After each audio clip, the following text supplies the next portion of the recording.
Every month you earn money, and every month, before you can even feel it in your hands, it disappears. Not to something important, not to something meaningful, to things.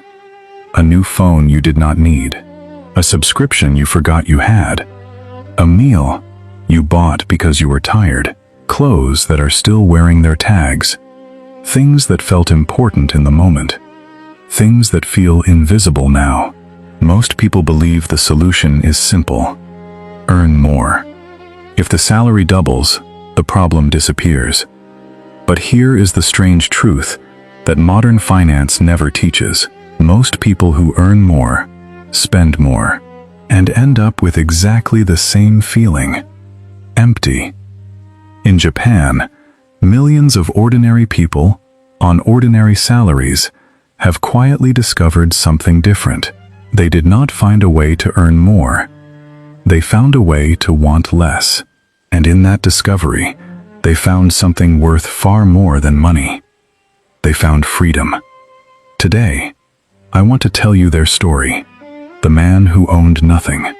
His name was Fumio. He was 37 years old. He lived in Tokyo. He had a good job, a reasonable salary, an apartment filled with things he had spent years collecting, electronics he rarely used, clothes he had forgotten he owned, books he had never opened, gadgets bought in moments of excitement, now buried under other gadgets. From the outside, his life looked full. From the inside, it felt suffocating. Every morning, he woke up already feeling behind, not because his salary was small, but because his life had quietly become too large to manage.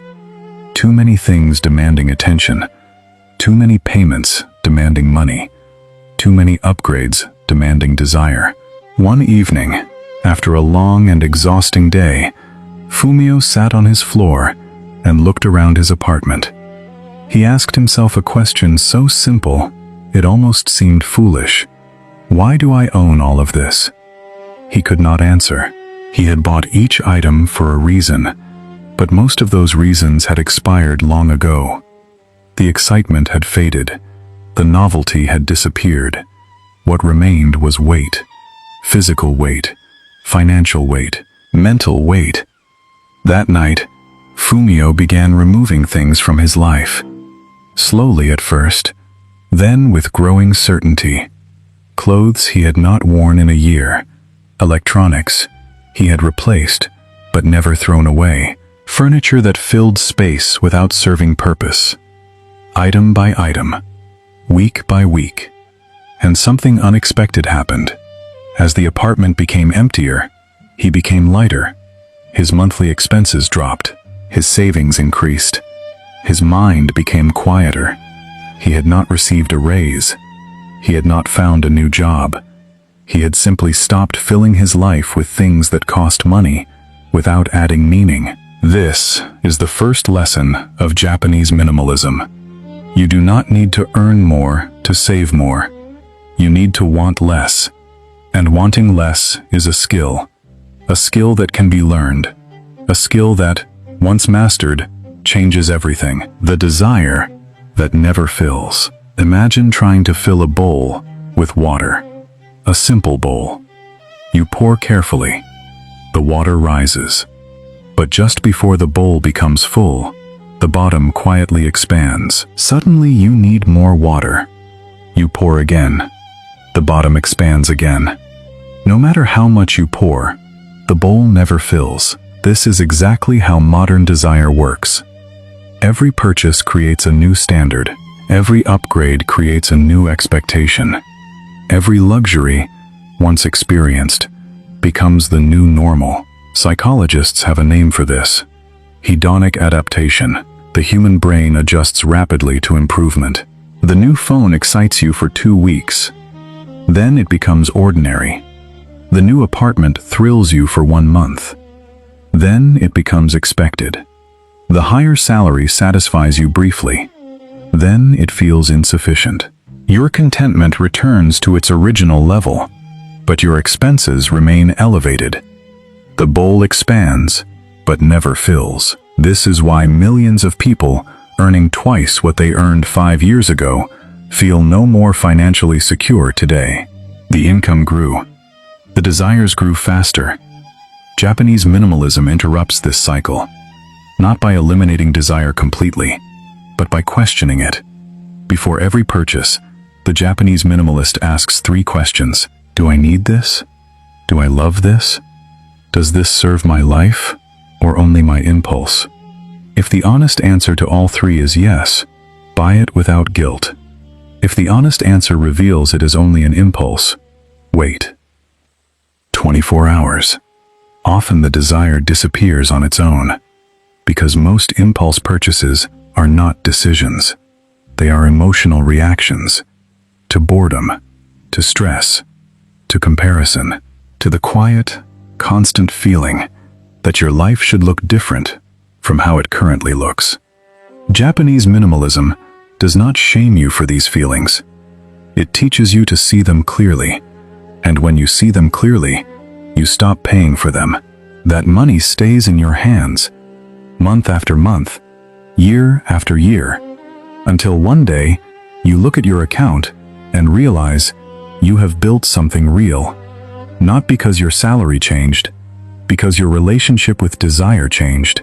What the empty room teaches. There is a concept in Japanese design called ma. It means negative space, empty space. In a Japanese room, what is absent is as important as what is present. A single painting on a white wall, one carefully chosen object on a wooden shelf. The emptiness does not feel poor. It feels intentional. It feels calm. It feels free. Western design fills every corner.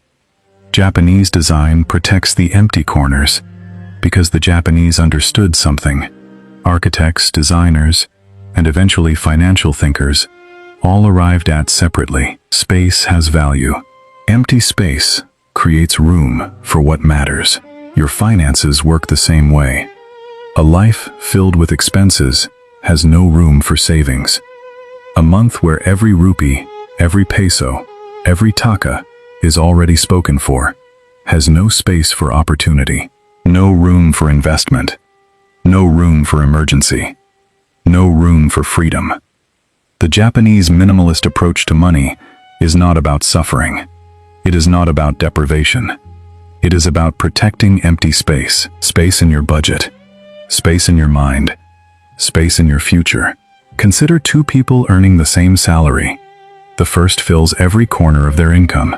New subscriptions, upgraded living, frequent dining out, small purchases that feel harmless individually. At the end of the month, nothing remains. No space. The second person lives within a smaller portion of their income, deliberately. Not because they cannot afford more, because they have chosen to protect the empty space. That space becomes savings. That savings becomes investment. That investment becomes options. Options to change careers without panic. Options to handle emergencies without debt. Options to say no to things that do not serve them. Options are freedom. And freedom is what Japanese minimalism is actually building. Not an empty room. A free life. The invisible wealth.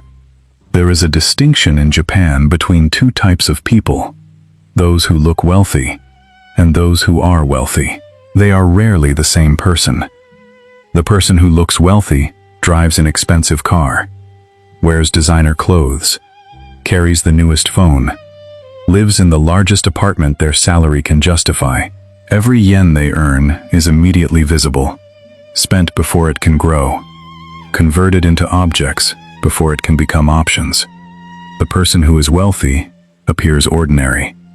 Modest car, simple clothing, nothing that demands attention, nothing that announces itself at a dinner table or a family gathering. But quietly, invisibly, they are building something the first person cannot touch. Emergency funds that absorb unexpected crises without panic. Investments that grow quietly while they sleep. Paid-off debts that no longer consume a portion of every paycheck. Savings that compound year after year into something significant. Assets that work for them when they are too tired to work themselves. The difference between these two people is not income, it is not intelligence, it is not luck, it is direction. One directs money toward appearance, the other directs money toward freedom. And here is the uncomfortable truth that most people spend a lifetime avoiding. Every time you spend money to look successful, you delay actually becoming successful. Every upgrade bought to impress others is a cost paid for their opinion, an opinion that fades within days, a reaction that disappears within weeks, while the financial consequence remains on your statement for months. Japanese minimalism teaches a radical idea. Stop performing wealth, start building it. Because the most powerful financial position is not a high income, it is a growing gap between what you earn and what you spend. That gap, invisible to everyone around you, is where real wealth lives. It cannot be photographed. It cannot be admired at a gathering. It does not earn compliments from people who barely know you. But it earns something worth infinitely more than compliments. Security, peace, the slowly growing confidence that whatever happens, a job loss, a medical emergency, an unexpected crisis, you will be fine. That confidence cannot be purchased in any store. It cannot be delivered to your door. It can only be built. One saved coin at a time. One resisted impulse at a time. 1 month of choosing invisible wealth over visible appearance at a time. And here is what Japanese people discovered that most of the world has still not fully learned. The people around you who appear the most financially comfortable are often the most financially fragile. And the people who appear ordinary are often sitting on a foundation that no emergency can shake. Appearances are expensive. Freedom is built quietly.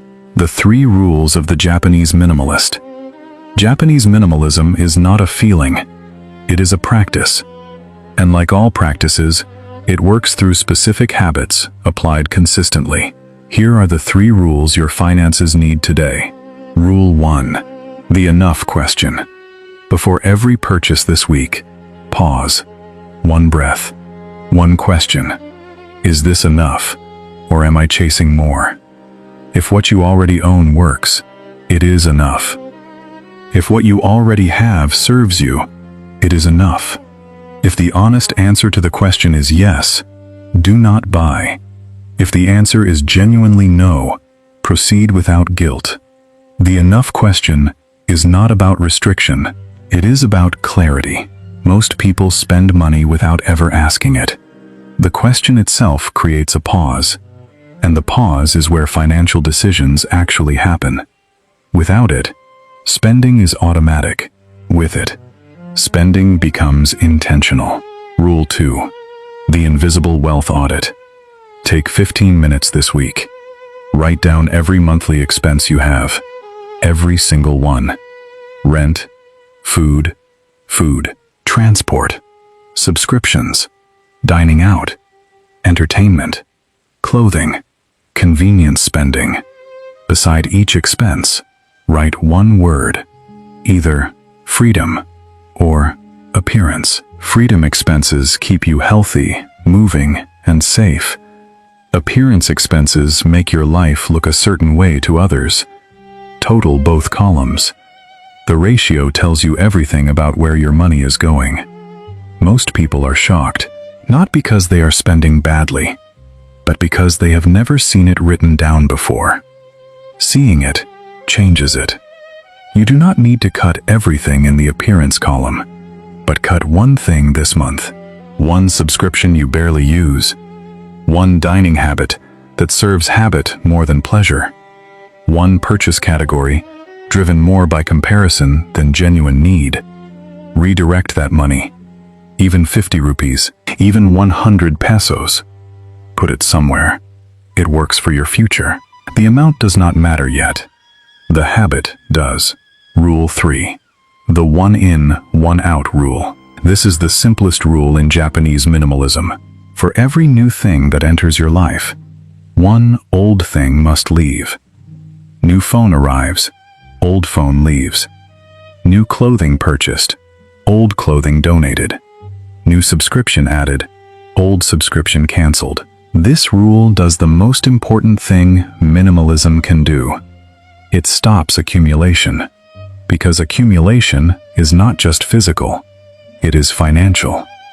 Every object you own has a cost attached to it. Maintenance, replacement, storage, insurance, upgrade.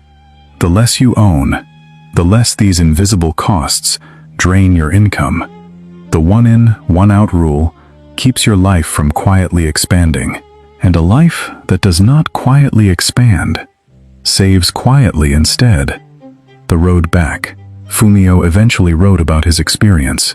He described standing in his finally empty apartment, feeling something he had not expected. Not loss, not regret, not the emptiness he had feared. Calm. The same calm the Japanese speak of when they describe an empty room. Not absence. Intention. He had not become poorer by removing things from his life. He had become freer. His savings were the highest they had ever been. His monthly stress was the lowest it had ever been. He had not changed his salary. He had changed his relationship with money. And that relationship, once changed everything else. This is the quiet revolution that Japanese minimalism offers. Not a dramatic life overhaul. Not an extreme rejection of comfort. Simply the decision to stop letting things accumulate faster than meaning. To stop buying peace of mind from outside yourself when it was available inside all along. To stop filling the empty space in your budget and let that space become your future. The truth that Japanese people discovered long before the rest of the world began talking about minimalism is this. Freedom is not something you buy. It is something you stop spending. Every subscription canceled is a vote for your future. Every impulse resisted is a deposit into tomorrow. Every month, you live within your means, while someone else expands endlessly beyond theirs. You are building something they cannot see, something invisible, something patient, something that will matter more than any object you ever owned. Your financial independence begins not the day your income rises. It begins the day you stop needing it to. Start with one rule this week. Just one. The enough question. Before every purchase, one breath, one question. That pause is where your financial life begins to change. If this story shifted something in how you see money today, every week, I share one Japanese wisdom story that most people never hear. Hit the bell so you never miss one. And if you want to go deeper, watch this video next. It reveals the Japanese saving system that helped ordinary families quietly build more wealth than people earning twice their salary. The link is on your screen right now.